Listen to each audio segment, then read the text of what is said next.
Jokowi perintahkan inflasi ditangani seperti COVID-19, Tito, setiap minggu dibahas dan dievaluasi. Menteri Dalam Negeri Tito Karnavian mengaku diminta Presiden Joko Widodo atau Jokowi untuk mengendalikan inflasi seperti saat pemerintah menangani COVID-19. Jokowi ingin isu inflasi menjadi prioritas utama di tengah gelapnya situasi global saat ini.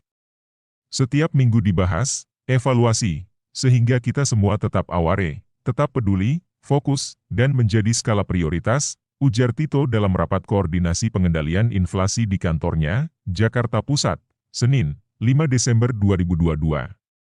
Tito menjelaskan kenaikan inflasi harus dimitigasi secara intensif di tengah ancaman resesi yang diperkirakan terjadi tahun depan.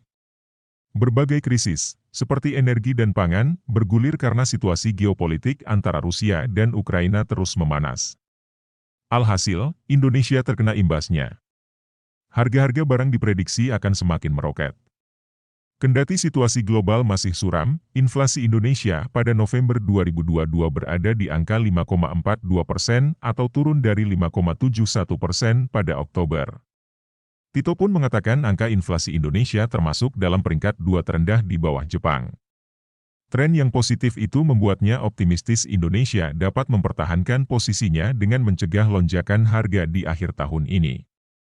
Dia meminta agar pemerintah daerah melakukan upaya untuk mengantisipasi ledakan inflasi di wilayah masing-masing. Tito turut mengimbau masyarakat untuk membeli kebutuhan secukupnya di akhir tahun ini. Tujuannya agar ketersediaan stok di pasar tidak terganggu dan harga tetap terjaga. Sebelumnya, Jokowi mengklaim upaya pemerintah mengendalikan inflasi di tanah air sudah detail dan cukup berhasil. Jokowi yakin tidak ada negara lain yang melakukan kerja sedetail Indonesia dalam menekan inflasi.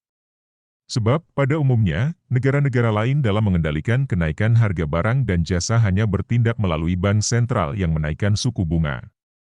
Tapi kita tidak hanya urusan menaikkan suku bunga yang itu menjadi kewenangan dari Bank Indonesia, tetapi dalam praktik real kita juga langsung masuk ke sumbernya, yaitu apa? Kenaikan harga, barang dan jasa, ucap Jokowi.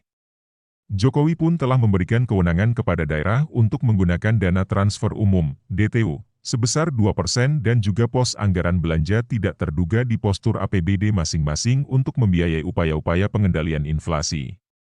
Reporter Riani Sanusi Putri. Editor Francisca Kristi Rosana. Ikuti terus berita-berita kami yang terupdate, terpercaya dari berbagai sumber, dengan cara klik subscribe dan juga loncengnya, agar Anda selalu mendapatkan notifikasi jika channel YouTube ini mengupload video berita terbaru.